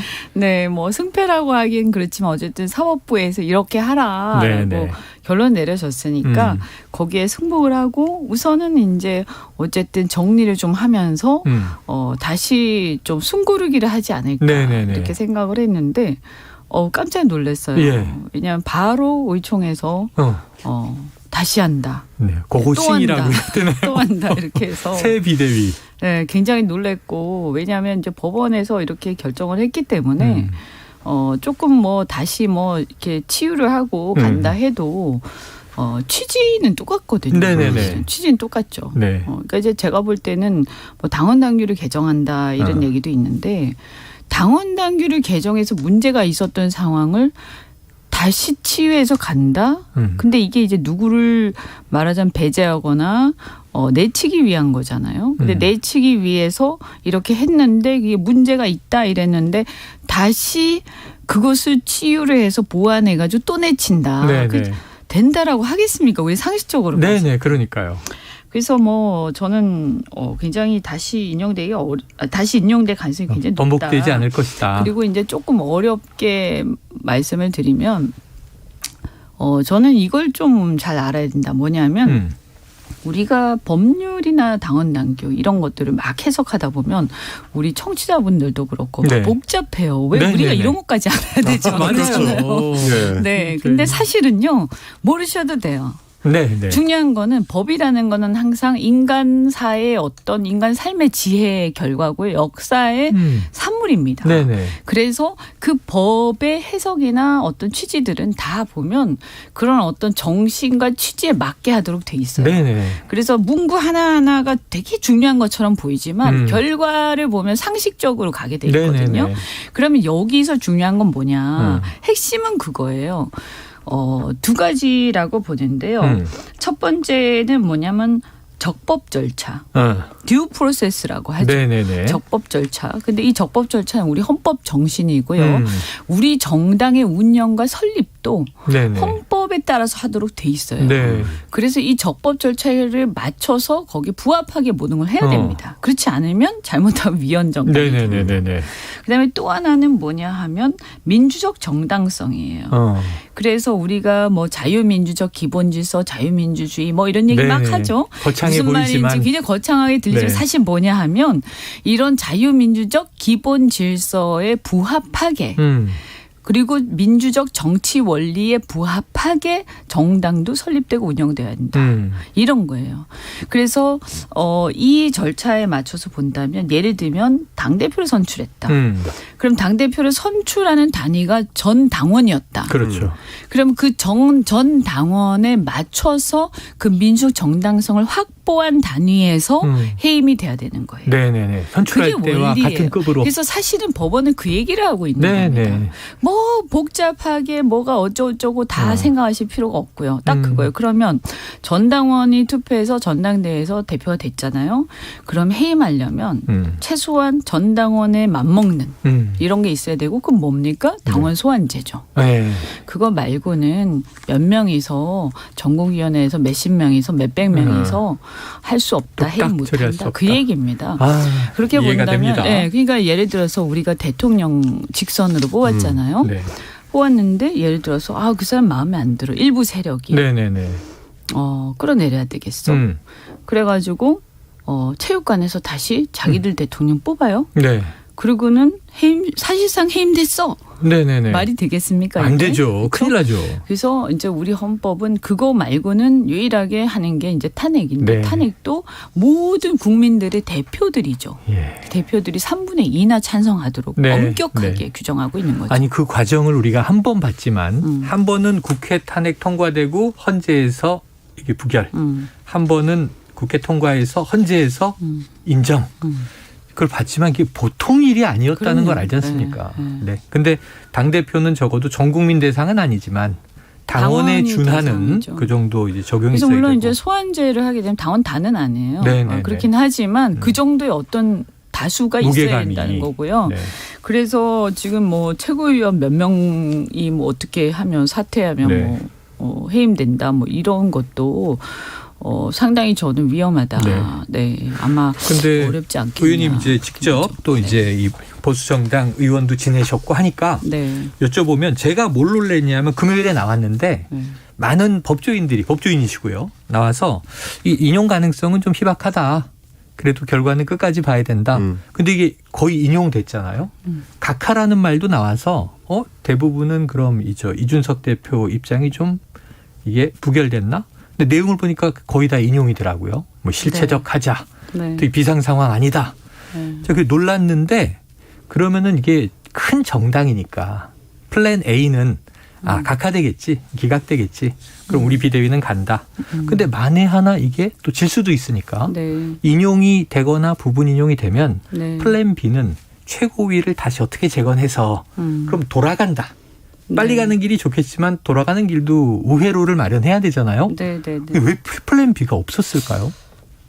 설마 없을 리가 있을까요? 저도 좀 이해가 안 네. 되는데요.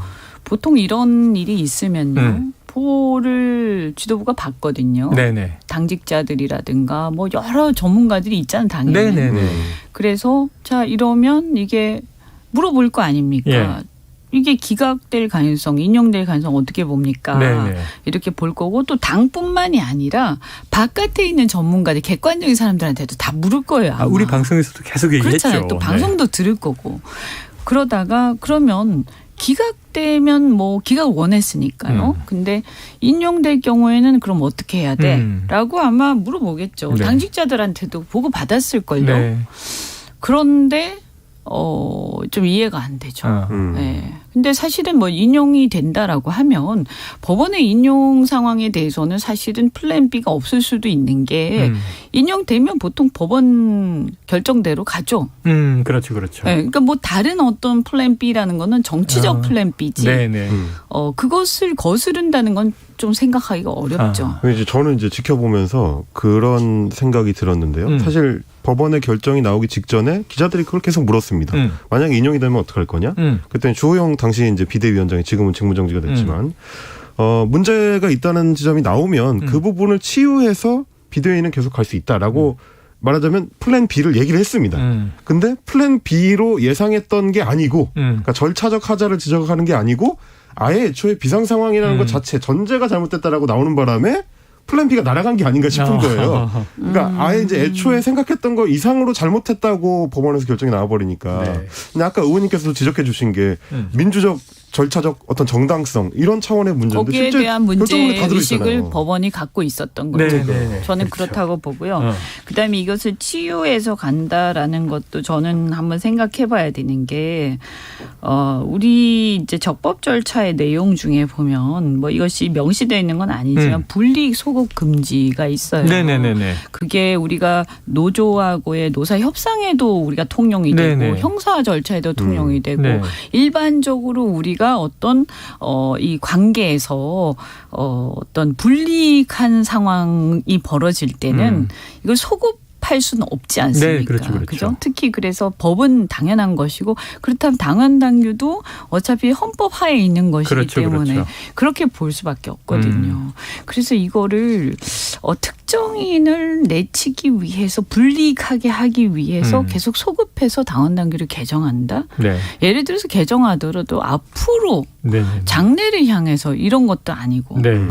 그래서 저는 뭐 기본적으로 최고위원 몇 명이서 또 거기다가 최고위원 몇 명이서 사퇴하면 언제든지 대표를 끌어내릴 수 있다. 네. 이거 상당히 위험한 얘기예요. 그리고 또 한 가지 이제 이런 문제들이 많이 제기되는 게 이준석 대표는 사실 비법조인이고 네. 지금 당내에 보면 원내대표는 검사 출신. 지금 주호영 이제 전 비대위원장 직무 집행이 정지됐습니다만 판사 출신 법조인들인데 제가 전해 들은 얘기인데 이 의원님께서 이거 아무래도 검사 출신들이 주도하다 보니까 이런 거 아니냐 그렇게 보세요? 그러니까 이제 굳이 이거 왜 그럴까? 네네. 왜 이럴까? 했을 때 아니 뭐 이준석 대표야 제가 볼 때는 본인이 직접 쓰거나 논리를 마련하지는 않았을 거고 네네. 변호사들이 도와줬겠죠. 그리고 많은 얘기를 들었을 텐데 이게 이제 자꾸 문구에 집착을 하다 보면 이런 일이 생길 수가 있어요. 아까도 제가 말씀드린 것처럼 헌법 정신, 그 밑에 깔려 있는 헌법 정신과 큰 그림을 이해하는 게 중요하다. 이게 그냥 딱 봤을 때, 이렇게 당원 전체가 뽑은 대표를 이 몇 명이서 결과적으로 해임하는 게 맞아? 네네. 정당한 네네네. 거야? 라는 상식적인 생각, 의문. 이게 사실은 법인 거예요. 네. 그게 법 정신인 거죠. 예. 그래서 법 철학이라든가 헌법 정신 이런 부분에 대해서 보다도 네. 이제 물리적 해석 하나에 너무너무 집착을 하다 보면 이런 일이 생길 수도 있는데 설마 조금 저는 문제가 있다 이런 네. 생각이 들어요. 네. 그러니까 그래서 사실 이제 말씀하신 게 지금 이 결정이 나온 이후의 행태하고도 좀 연결되는 맥락인 것 같아요. 헌법 네네. 정신에 대해서 정신을 이해하려고 하지 않고 문구에 집착하다가 문제가 생겼다고 지적을 하셨는데 네. 이번 법원의 결정문도 보면 결국 법원의 취지가 있는데 네네. 법원의 취지는 일단 제껴두고 비대위원장만 직무정지가 됐으니까 비대위원은 살아있다. 이거야말로 이제 네. 취지와 반대로 문구에 집착한 결과 아니겠습니까? 근데 이제 저는 좀 우려가 되는 게 네. 의원님 지적하신 것처럼 그러면 결국 다시 가처분 신청을 하더라도 국민의힘 쪽이 또 질 가능성이 있는데 네. 그게 이제 추석 이후에 이제 이미 대기가 되고 있지 않습니까? 14일이죠. 9월 14일에. 그러고 나서 이제 그 주에 만약 결정이 나오게 되면 또 혼란상이 펼쳐질 텐데 네. 그때는 지금의 혼란을 2배 이상으로 더 크게 겪게 될 거잖아요. 그러면 과연 여당은 그때는 어떤 방향을 잡을 수가 있을까요? 제가 처음부터 저는 인용될 가능성이 높다라고 네네네. 얘기를 해왔어요. 그리고 다만 어떤 경우에 기각될 수가 있냐. 법원이 정무적 고려를 한다면 네네네. 정권 기억나네요. 초기고 네, 하니까 기억납니다. 혹시 네. 그렇다면 그럴 수 네. 있는데 원칙대로 하는 그런 강직한 판사라면 인용할 것이다. 제가 네네네. 그랬거든요. 네. 그런데 이제 이거를 그냥 어떻게 보면 예외를 너무 기대하면 안 됩니다. 그렇지 않습니까? 네. 원칙을 보고 그리고 그렇죠. 제가 볼 때는 이런 어떤 당의 운영을 할 때는 더더군다나 제1 그러니까 집권 여당이죠. 집권 여당인 경우에 책임이 있는데 그러면 예를 들어서 이게 가능성이 한 20%라도 우리가 리스크 관리의 원칙이 있지 않습니까? 네, 그렇죠, 그렇죠. 리스크 발생의 가능성이 20-30%밖에 안 돼도 그 리스크가 어마어마하다면 엄청난 사고라면 그거는 그 길을 가서는 안 되는 거예요. 20-30%도 큰 거죠. 그럼요. 10%라도 큰 거예요. 큰 거죠. 아니 1%라도 사실은 심각한 리스크는 그 길을 가면 안 되는 거예요. 그 그렇죠. 리스크 관리의 어떤 원칙의 그 기본이거든요. 그래서 지금 당이 지금 리스크 관리의 기본대로 안 가고 있다. 또 이런 문제도 있어요. 아이고 참 큰일입니다. 뭔가 좀 다른 생각이 있나? 그게 뭘까? 저도 좀 궁금한 게 좀 있어요. 그런데 설마 이제 이 많은 그러다 분들이. 보니까 지금 이제 저희 계속 이제 이 문제를 다루면서 이제 모 평론가는 이제 저희 시사본부 나와서 딱 핵심은 뭐냐면 이 대통령께서 너무 이준석 대표를 싫어해서 그렇다. 품지 않으려고 하니까 이렇게 계속 되는 거 아니냐 하는 이제 좀 맥을 짚었던데. 지금 이게 권성동 원내대표 이게 의총 전만 해도 이게 어제 오늘 사퇴할 것이다 이런 또 추측도 언론가에 돌았어요. 근데 어제 오후의 분위기는 또 급반전이 됐습니다. 의총은 이제 그 결론으로 갔고 지금 윤심이 문제입니까?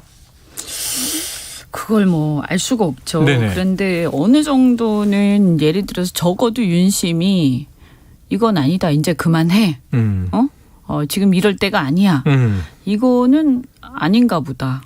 적어도. 네. 지금은 이럴 때다라고 생각하는. 그러니까 뭐 이렇게 적극적으로 막 그건 아닐지라도. 개입하는 건 아닐지라도. 왜냐하면 뭐 이렇게 자세하게 아시겠어요. 설마. 여러 가지 국정의 과제들이 있는데. 일들이. 다만 이제 그만해. 뭐 하는 짓들이야. 이럴 때야 라고 이렇게 아주 호통을 치거나 했다라면 이러지는 않겠죠. 그래서 이제 그런 부분 좀 아쉽긴 하다. 그런 게 있고요. 그다음에 또 하나는 전 윤심도 윤심이지만 근데 이거를 누군가가 이 자세한 거를 어떻게 다 대통령께서 아시겠어요? 그럼 누군가가 보고를 할 텐데 누가 어떻게 보고를 하고 있는 걸까 하는 생각이 좀 들고 이런 게 있을 것 같아요. 이준석 대표와 대립하고 있는 현재 이제 윤핵관세요. 이분들 같은 경우에는 사실은 만약에 이 상태에서 그냥 포기하고 그냥 주저앉는다. 이렇게 되면 상당한 정치적 타격이 있죠. 상당히 정치 생명까지 위태로울 수 있는. 그쪽은 그쪽대로. 뭐 사실은 이미 제가 볼 때는 타격이 발생한 거죠. 타격이 많이 발생한 거지만 그러다 보니까 일단 끌고 보자 이런 게 있는 게 아니냐. 근데 사실 만약에 그렇다고 한다면 당이 지금 망가지고 있는데 이건 너무나 이기적인 생각이다. 이런 생각이 듭니다. 근데 또 답답하고 궁금한 건 이런 거예요. 돌돌권이라는 별명까지 생겼는데 뭐 이 당대표가 지금 사고를 당해도 직무대행, 비대위를 만들어도 이게 또 이렇게 갖춰보냐니까 직무대행, 돌돌권, 돌고돌아 권성동 이렇게 돼버리는데 사실 이 원내대표 교체가 그렇게 어렵진 않잖아요. 이건 전당대회를 통해서 하는 건 아니니까. 의원들이 다시 뽑으면 되죠. 그 인물이 100여 명 의원인데 인물이 없습니까? 왜 이런 걸까요? 아니죠. 사실 비대위원장을 이제 주호영 위원장께서 하셨는데, 그냥 주호영 대표가 주호영 의원이 원내대표 하시면 되죠. 차라리. 그러면 직무대행도 겸하면서 사실상 비대위처럼 똑같이 비슷하게 가는 거죠. 그러려고 뽑았던 거니까. 직무대행 체제라는 그 법적인 상태만 다른 것이지 운영하는 건 비슷하지 않겠습니까? 그리고 보궐선거도 그렇게 똑같이 뽑으면 되죠. 그때 비대위원 뽑으신 분들 그대로 해가지고 전국위에서 보궐로 뽑으면 되죠. 최고위원으로 보궐로. 비대위원 최고위원으로. 보궐로. 그러니까 왜냐하면 다시 돌아가는 재건하는 거니까. 거죠. 다시 재건하면 되는 거예요. 안철수 의원도 지금 그 얘기를 시작했더라고요. 사실은 그렇게 복잡하지 않아요. 국민이 보기에는 왜 자꾸 법원과 싸우는 모양새를 만드냐. 그러니까 이런 것도 지금 문제가 이제 집권 여당인데 사법부하고 이렇게 계속 이렇게 뭔가 사법부에 이렇게 반하는 이렇게 저항하는 뭐 어떤 합리적 이유 없이 그리고 이제 사법부 입장에서도 보면 상당히 좀 그렇지 않겠습니까? 그러면 사법부하고의 어떤 신뢰 이런 부분도 상당히 금이 갈 것이고요. 지금 이제 국민의힘이 처한 상황이 굉장히 어렵다라고 느껴지는 게 의원님도 이제 아이디어를 주호영 원내대표 아이디어를 내셨고 네네네. 사실 어제 이제 서병수 의장이 이제 그 얘기를 꺼냈던 건데 다시 이제 법원 입장에서 봤을 때는 법원에서 지난주에 결정을 해서 주호영 비대위원장 역할을 정지를 시켜놨는데 네네네. 그분이 이번에는 원내대표로 가서 당대표의 직무대행을 하면 의총을 통해서 그러니까요. 그럼 법원 입장에서 봤을 땐 지금 우리한테 지금 뭐 하는 거지? 라는 생각을 할 수도 있겠다라는 생각이 잠깐 들긴 하는데. 근데 이제 제가 볼 때 법원의 핵심은 아까 제가 말씀드린 것처럼 민주적 정당성, 헌법 질서에 따른 정당의 민주적 운영. 저는 여기에 있다라고 봐요. 주호영 개인이 문제가 아니고. 개인의 인물에 대한 문제는 저는 아니라고 봐요. 알겠습니다. 자, 지금 이제 대통령실도 뭐 대폭 물갈이가 시작이 돼서 이게 적절하냐 아니냐, 이게 뭐 중폭이냐 대폭이냐 얘기는 있지만 계속 갈리고 있는 과정에 나온 얘기가 윤핵관이 윤핵관만이 아니다. 분화돼 보니 장핵관도 있고 권핵관도 있고 그 안에 색깔이 참 다채롭더라 하는 이제 얘기들이 있어요. 핵관 분화 현상 어떻게 보십니까? 사실 어떻게 보면 그런 면에서 보면 권성동 원내대표 같은 경우에는 상당히 이제 난감하겠죠. 왜냐하면 본인이 여러 가지 실수들을 하다 보니까 지금 이제 하나의 어떤 타겟이 지금 되고 있는데 실제로 이 비대위를 무리하게 강행한 세력은 사실 꼭 권 대표는 아니었거든요. 우리가 지나고 나서 이렇게 되짚어 오히려 지금 총알바지 돼 있는 거 아니냐. 본인은 이제 억울할 수도 좀 있다. 있어요. 근데 워낙 또 실수를 많이 하셨으니까 뭐 어차피 누군가는 책임져야 되니까 이제 그런 것이고요. 그런데 이제 이런 분할에도 불구하고 사실 전체적으로 이것은 이제 윤핵관이라는 어떤 큰 틀에서 어떤 측근 그룹이 사실 일을 제대로 처리를 못했을 뿐만이 아니라 이준석 대표하고의 어떤 사감 이런 것들에 따라서 너무 지나치게 많이 왔다. 그러면서 굉장히 경솔하게 일들이 진행이 되고 사감에 치우쳐서 진행이 되면서 당에 큰 파장을 미쳤잖아요. 그래서 이것은 전체적으로 국민들한테 이미지 문제도 그렇고 평판도 그렇고 정치적 책임도 그렇고 저는 뭐 이것을 구별해서 누구는 책임을 더 지고 덜 지고 이런 차원은 아닌 것 같아요. 자, 그런데 이제 아까 이제 결국은 하나의 큰 덩어리다. 그런데 지금 보면은 이게 이번에 실체가 뭐 장라인, 권라인 어느 쪽이 실수가 많았고 어느 쪽에 문제가 많았고 뭐 감찰하고 막 이러는데 보도를 보면요. 검라인, 검찰 출신 검사 라인은 상당히 좀 평온해 보여요. 이거 안전합니까? 그만큼 실세라고 봐야 될까요?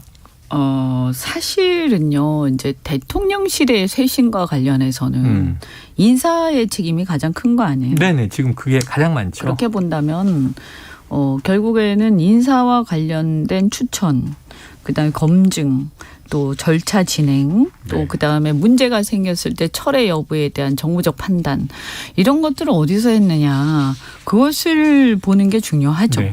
그런데 과연 지금 보면 이제 검찰 라인에서 검증을 많이 했다는 거잖아요. 진짜 그분들이 했는지 아니면 다른 윤핵관 그룹에서 했는지 잘 모르겠습니다만 그래서 이 부분들이 판명될 필요가 있고 거기에 따른 책임을 정확하게 질 필요가 있다. 괜히 엄한 사람들이 만만하니까 잘려나가는 일이 없도록 그죠? 왜냐하면 너무 많은 적을 괜히 만들 필요는 없거든요. 근데 지금 제가 걱정이 되는 건 대통령실에서 이제 개편을 한다면서 인력들을 이제 내보내고 있는데 물론 이제 수석 비서관급에 대해서는 조치가 없다는 것도 뭐 중요한 논점 중에 하나지만 지금 이제 그분들을 내보내는 이유로 이제 대통령실에서 설명하는 것 중에 뭐 기자들하고 접촉해가지고 얘기가 이제 새나갔었던 거라든지 뭐 내부의 어떤 자료가 문서 자료가 이제 밖으로 이제 빠져나갔다 이제 이런 것들을 주로 들고 있습니다. 근데 그렇다는 얘기는 결국 대통령실의 전체적인 기조가 안 바뀐 게 아니냐. 그러니까 우리는 잘하고 있는데 뭔가 정보를 뒤로 흘리는 내부에 일종의 이제 믿을 수 없는 사람들이 있다. 이 사람들이 이제 기자들과 뭔가 좀 이게 돼가지고 우리 정부를 공격하는 데 동원돼서 우리가 홍보가 잘 안 되고 있다. 이제 이런 인식은 그대로 유지를 한 상태이기 때문에 이런 인사 조치가 일어나는 거 아닌가. 저는 이런 좀 걱정이 되는데 어떻게 보십니까? 이제 본질을 건드리지 않고. 그러니까요. 주변부만 그러니까 청소하는 거예요. 달을 보지 않고 손가락을 본다 뭐 이런 얘기신데 좀 그런 면이 혹시 있는 게 아니냐 이제 좀 걱정스럽게 보고 있죠. 이제 뭐 결과를 봐야 되겠습니다만 그게 금방 제가 말씀드린 거랑 같은 거죠. 인사가 문제라고 국민들이 다 생각하는데 그러면 인사가 왜 문제냐라고 했을 때 그 인사를 추천한 사람 도대체 누가 이런 사람을 추천했냐. 그렇죠. 그리고 도대체 누가 이런 사람 이런 것을 검증도 못하고 넘어갔느냐. 그죠? 그리고 만약에 문제가 된다고 했을 때 빨리빨리 조치를 취해야 되는데 왜 그것에 대해서 제대로 정무적 조언을 못했느냐. 이게 아주 명확하게 책임과 그 결과 처리나 책임 이 어떤 조치가 똑같이 가야 되는데 실제 책임이 있는 실제 행위한 사람과 책임지는 사람이 달라지면 굉장히 불공정하죠. 네. 자, 시간이 이슈가 큰 덩어리가 하나 남았는데 시간이 없습니다. 이거 하나 여쭤볼게요. 민주당은 지금 새로운 이제 대표 체제로 비대위 상황을 이제 털고 나왔는데, 근데 이제 국회 운영위를 보니까 지금 여야 공방이 이게 또 엉뚱한 사건이 툭 튀어나왔어요. 김건희 여사의 보석 논란. 이게 되게 이제 헤드라인이 선정적이라 지금 이게 해외 순방을 갈 때 이제 세점에 귀금속을 착용을 했는데 이게 이제 빌린 것이다. 처음에는 그 대통령실이 뭐 해외에서 빌렸다 했다가 그건 취소하고 지인에게 빌렸고 2점은 하나는 소상공인에게 샀다 이런 해명인데 이게 워낙 고가로 지금 전해지다 보니까 이 사안은 좀 어떻게 이 야당의 공세가 유효한 겁니까? 어떻게 대응을 해야 될까요? 대통령실은? 아니 뭐 사실은 지금 뭐 여러 가지 중요한 게 많죠. 쌓여 있는 산적한 인사 문제도 그렇고 그다음에 여러 가지 환율을 비롯해서 경제 문제도 그렇고 그다음에 우리 저 미국에 지금 보면 이 저 감축법 그죠? 인플레이션 감축법 문제도 그렇고 뭐 난리입니다. 자동차가 난리. 큰일이에요. 네, 큰일이에요. 사실은 저는 아마 그런 것들을 더 많이 좀 사실 그런 야당이 문제 제기해 주셔야 돼요. 사실 이거 제대로 이렇게 준비했느냐, 제대로 대응했느냐. 그런데 너무 이렇게 좀 자극적인데 치중한 거 아니냐. 물론 제기할 수는 있습니다만 너무 여기에 치중하는 모습은 우리 이제 대통령 측도 사실은 난감하기도 하겠지만 야당도 사실 이렇게 보기 좋지는 않아요. 근데 이제 이 부분은 그런 이제 어쨌든 문제가 있다면 바로 잡아야 되겠죠. 근데 제가 볼 때는 뭐 무슨 특검이다 뭐다 이렇게 할 건 아니고 이걸 가지고 김건희 여사 특검법 이거는 뭐 금방 확인이 되는 거 아닙니까? 그래서 확인을 하면 될 일이다 이렇게 생각합니다. 확인이 되고 문제가 있으면 시정을 하고 더 산적한 문제가 있다. 그럼 끝으로 짧게 그냥, 이재명의 민주당 어떻게 가야 좋겠습니까? 조언 한마디 해주시죠. 이재명 이제 굉장히 사실은 중요한 이제 상황에 와 있죠. 이재명 지금 이제 저희가 워낙 죽을 쓰다 보니까 사실 기회가 온 것 같기도 하고 또 그러나 이 기회를 그런데 여기서 뭐 또 너무 막 이렇게 세게 막 한답시고 하다 보면 오히려 그 기회가 사그라들 수도 있는 거고요. 뭐, 이 민주당도 마찬가지로 친명, 비명, 뭐, 이 갈등들이 있는데, 앞으로 이것을 어떻게 잘 통합해 가느냐. 그 다음에 야당으로서 어떻게 잘 대안을 제시하면서 또 지금의 어떤 국정의 혼란 이런 것들을 잘 이끌어가고 대안을 제시하느냐 이것을 보면서 국민들이 판단하지 않겠습니까? 그래서 우리로서도 상당히 또 야당이 잘 해나가면 대안을 잘 제시하고 제대로 견제를 해나가면 저희한테도 궁극적으로는 저는 국정에 도움이 된다고 봅니다. 도움이 된다.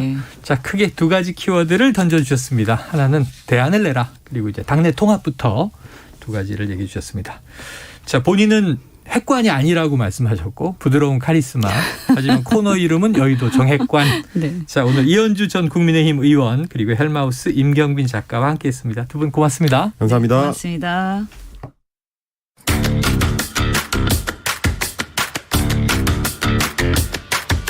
지금 여러분께서는 KBS 1라디오 최영일의 시사본부와 함께하고 계십니다.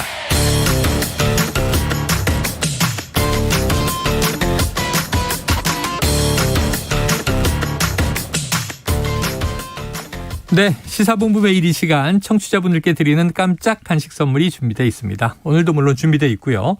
코너 들으시면서 문자로 의견 주시는 청취자분들에게 편의점 상품권을 저희가 쏩니다. 짧은 문자 50원, 긴 문자 100원이 드는 샵 9730으로 의견 많이 보내주십시오. 자, 주간 사건 사고 소식을 알아보는 배상훈의 사건본부. 오늘도 배상훈 프로파일러 나와 계십니다. 어서 오세요. 안녕하세요. 자, 오늘 다룰 사건, 이게 무려 21년간 미제 사건으로 남았던 대전 국민은행 강도 사건. 자, 이게 2001년 12월이었다고 해요. 대전 도심의 국민은행에서 괴한이 현금 수송 차량을 습격해서 권총으로 직원을 살해하고 현금 3억 원을 강탈해서 달아난 사건인데, 이게 우리나라에서 이런 일이 사실 영화에서나 볼 법한 장면들이잖아요. 그렇죠. 권총 강도, 그리고 2달 전에 2001년 10월에는 권총 강탈. 그것도 현직 경찰, 도보 경찰을 뒤에서 차로 해갖고 강탈해서 사실 그 직원은 많이 다쳤습니다. 그걸 2달 뒤에 주도 면밀하게 관찰한 후에 CCTV가 없는 곳을 잡아서 지하 1층에 국민은행에 현금 수송 차량. 그러니까 오전 10시쯤에 현금이 들어오거든요. 그건 뭐 잘 알았던 것 같습니다. 그래서 현금 그러니까 꾸러미를 가지고 달아나서, 물론 달아나던 중에 차를 버리고 달아나갔고 거기서 이제 증거를 찾게 됐습니다. 이제 2명으로 추정이 됐고 당시에도. 근데 불행하게도 굉장히 많은 노력을 했지만은 못 잡고 한참 뒤에 그것도 DNA 분석으로 잡게 된 사건입니다. 자, 뭔가 내부 사정을 알만한 인물들이 이 주도 면밀하게 계획을 해서 이 현금 강탈 사건을 벌인 건데, 권총도 등장을 하고. 자, 도심 한복판에서 벌어진 총기 사건이에요. 예금을 지키려던 직원이 당시에 숨졌고요. 그런데 21년 전이니까 뭐 지금에 비하면 CCTV가 많이 좀 적었겠다 이런 생각은 들지만, 이게 은행의 지하 주차장이고 왜 이렇게 오랜 시간 동안 검거를 못했을까요? CCTV의 사각지대를 미리 파악해 나갔습니다. 그래서 CCTV가 예전에는 아날로그 방식이었죠. 화질이 안 좋았고 그리고 많이 있지 않았습니다. 그래서 사각지대가 이렇게 있었죠. 그걸 미리 파악했다고 합니다. 여기는 안 찍힌다. 그리고 나머지 어떤 동선이라든가 현장에서의 증거를 거의 남기지 않았습니다. 그러니까 상당히 그 주도 면밀하게 그 증거를 안 남기려고 했는데, 근데 이제 결국은 이제 그 증거로 인해서 잡히게 된 거죠. 자, 하나씩 들어가 보죠. 자, 우리나라는 총기 규제가 있습니다. 대한민국이고요. 군복무 할 때나 만져보는 건데, 실탄을 쏴서 사망까지 이르게 된 사건.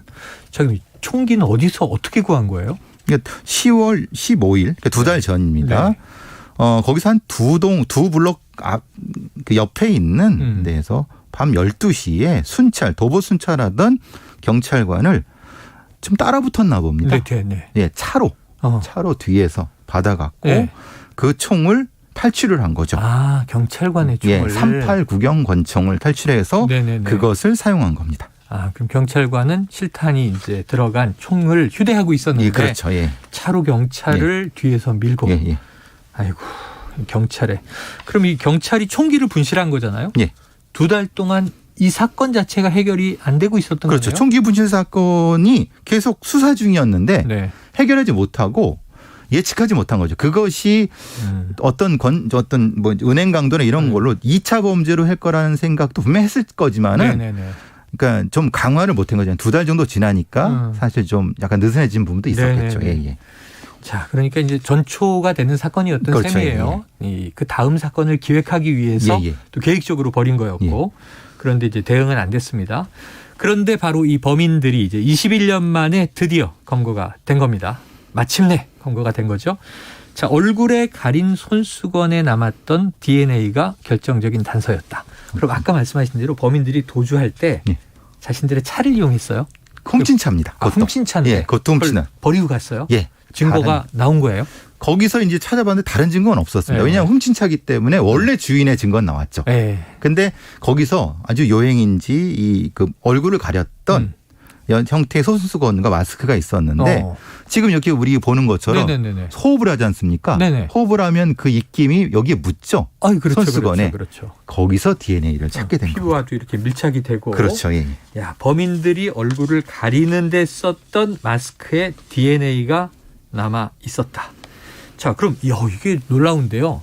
17년 만에 손수건 혹은 마스크 이런 섬유에서 나온 DNA로도 범인 검거가 가능하다. DNA가 그렇게 오래 남아 있나요? 3,000년 전 DNA도 찾아낼 수 있습니다. 주라기 공원 같은 데 나오는 맞습니다. 얘기네요. 페루의 리스카마 사막에서 미이라가 발견됐고 거기서 DNA를 추출. 그러니까 건조하면은 추출할 수 있습니다. 다행히 그 당시에 경찰들이 그 손수건의 DNA를 잘 보관을 했습니다. 당시에는 그 DNA 추출 기술이 없었습니다. 기술이 없었다. 예. 근데 언젠가는 이것이 발전할 거라 생각을 하고 보관해 놨는데 마침 또 2015년쯤에 그쯤에 새로운 기법이 발전을 해갖고 그때 국과수에서 DNA 프로필을 추출하게 된 겁니다. 맞아요. 말씀하시니까 이제 연쇄살인 사건 모티브로 했던 살인의 추억에 그 DNA 검사를 못해서 미국으로 보내고 한참 기다리고 그때도 썩었죠. 보관을 습길로고 해갖고 제대로 못했다. 못했죠. 자, 그런데 이게 겨울철이어서 그렇죠. 건조했던 마스크 손수건의 DNA를 경찰이 잘 보존하고 있었다. 미래 언젠가는 찾을 수 있을 거야. 그렇죠. 그래요.